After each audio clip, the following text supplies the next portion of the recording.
Alright, so it's been a while since we've seen this video, but The Odd Ones Out has a new video out. It's titled The Truth About Making Cartoons. And I believe we got a face reveal, so like I personally never seen his face before, so this is the first time for me. So with that being said, let's take a look.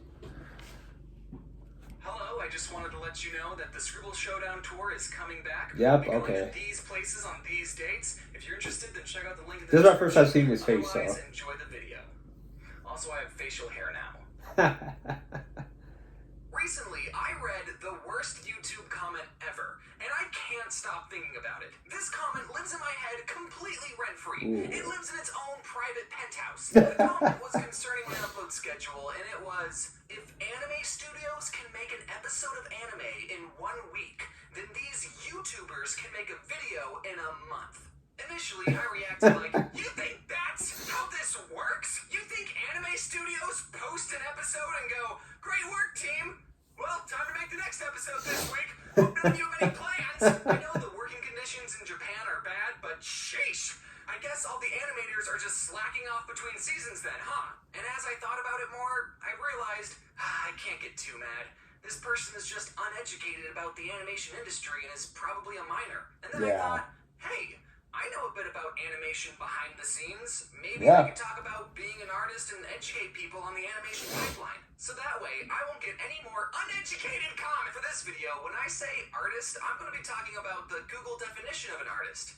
Noun, a person who produces paintings or drawings as a profession or hobby. You know, the pen and paper artists. I'm not really going to be talking about artists who make music or birthday cakes or take black and white photos of sunsets because I want to talk about cartoons. I make cartoons. Now, it should come to no surprise that I'm a pro artist. Well, not a pro artist. Are you kidding? I know what you mean. I know what you mean. I still can't draw fingers. What I'm saying is I will support anyone who wants to make art. If you're making art as a hobby, then that's a really great creative outlet, and having something physical as an end result is incredibly rewarding. But if you want to turn making art into a full-time job, you might want to sit down and consider a few things. Like, are you sure you don't want to go to law school? The biggest challenge all artists face is they have to eat food to survive. And in this capitalist society, food costs money. So artists are challenged to somehow take being good at making shapes and turn that into money. I know of 4 ways an artist can make a living. The first way is to be so good at art that people will pay money to hang it up in their house. The second option is to make caricature drawings at beaches and tourist traps. The third option is to sell your plasma. And the fourth option, which is the most common option, is to make drawings that people will pay you to make. And do a little bit of option 3 on the side. Some artists will take commissions, which is basically an artist going, hey, I'll draw whatever you want. Is that Sailor Moon? For $100. Ash Ketchum as well. And people will go, what the art should be free. I was going to give you so much exposure to my 50 Twitter followers. Or wow. Go, oh my goodness, Rule 34? Wow. While at first your price might seem a bit high to the uneducated, I understand that art is a time-consuming process. And yes, it is. So here's a crisp $100. But another somewhat more stable idea is that artists will get jobs at studios or work for studios. And we'll be like, hey, we'll give you money if you draw specifically what we want, and if we don't like your art, we'll make sure to communicate clearly what we would like changed and work as a team to do the best we can. Or you're fired! And that leads us into animation. An important thing to remember for animation is that drawings equal time plus money. Exactly how much time? Well, to answer that one commenter's question, no, an anime studio does not make an episode of anime in 1 week. I think. South Park is what making an episode in a week looks like. And truthfully, that's very impressive. I take months trying to figure out what the heck I'm even going to talk about. Making a single episode of a cartoon from scratch takes about 2 years. Don't believe me? Well, let's see what Yakko from the 2020 Animaniacs has to say in the very first episode. At least, we still think there's a President Trump. You see, the writers are writing this in 2018. Now, that doesn't mean it took 26 years to make the first season of the Animaniacs. There's a lot of moving parts that happen when producing an animated TV series. For starters, the whole season of the show gets made at the same time. While the writers are writing episode 12, the storyboard team is boarding episode 3, and the design team is designing the bowling shoes that are going to be worn in episode 6. And it's someone's entire job to make sure that everyone's doing their job.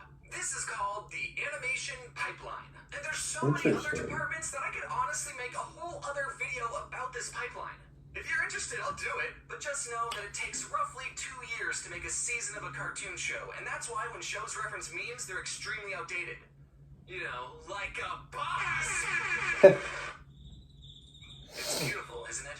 This exterior nighttime city skyline background. This background was drawn by one of my background artists, Annie Loomis, and it took 7 hours to make, and was used specifically for this clip. If it wasn't for the Cats movie, I would have thought Hollywood knew what they were doing too. Oh my it lasted goodness. for 4 seconds. 7 hours of work, 4 seconds of content. Wow.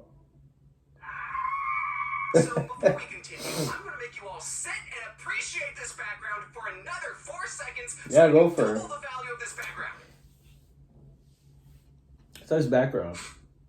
Backgrounds can be a time-consuming process, and the whole purpose of them is to be in the back of the ground. They're not even the focus. So storyboarders will sketch out a scene to set the staging through layout, posing, and character expression. And during this phase, I'm trying to find places where I can reuse backgrounds or take pieces of other backgrounds and Frankenstein monster them together to make an entirely new background. Like how I used the city background to be outside this window, or how I took the buildings from this background, the bushes from this background, and the bench from this background and made an entirely new background. And hopefully, none of you noticed. Am I being cheap or cutting corners? Yeah. Absolutely. But that's the point. That gives another background artist more time to make something else. Like this That is true. city skyline. Instead of having to draw 20 different backgrounds of a bedroom, we already have a bedroom. Let's just do something else, please. It's not being lazy. It's getting the most use, the most mileage out of your hard work. I see this next story pop up on Twitter about every month, and it makes me want to stab my eyes out. If you look at this scene from The Jungle Book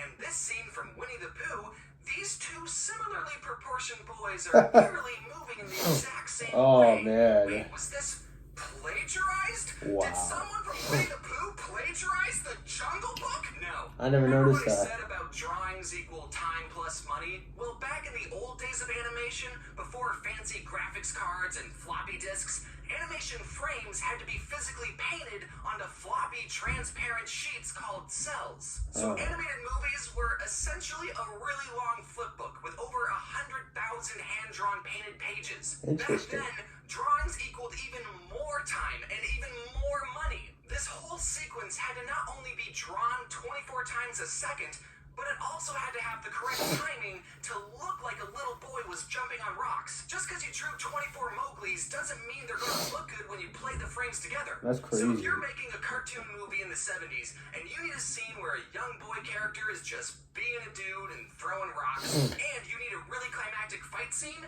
are you going to spend the time and money drawing another boy throwing another rock when someone else already did that 10 years ago? Or are you going to reuse the animation the studio already made and then have more time and budget to make it even That is true. scene? That is true. If That these makes movies sense. were from 2 different studios, then yes, that would be a completely different story. But Disney owns this movement of our boy Mowgli, so they're allowed to use that movement on our boy Chris. Turning your art into a full-time job is very difficult. I'm extremely lucky to not only have this opportunity, but to be able to build an amazing team of talented artists to create these cartoons and share them with you. And because of you watching these videos and supporting me, I'm able to reinvest money into the team so we can make better quality content and I can support more artists. It's a win-win symbiotic thing we got going on. So if you ever wanted to get into the art industry, good luck, get drawing, and start putting that portfolio together. So yes, that was the truth about making cartoons. Wow, I learned a lot of things. I had no idea Winnie the Pooh and Mowgli, like they were used similar animation. I did not notice that, so that was good to know. I would definitely remember this as I'm waiting for more seasons of anime from Japan. So that was really useful information. Even I didn't know all this, so good to know. This might be the most important video I've seen from Odd1sOut yet. So kudos to you. But guys, leave your comments below, like and subscribe, follow me on Instagram, Sean at TheOdd1sOut.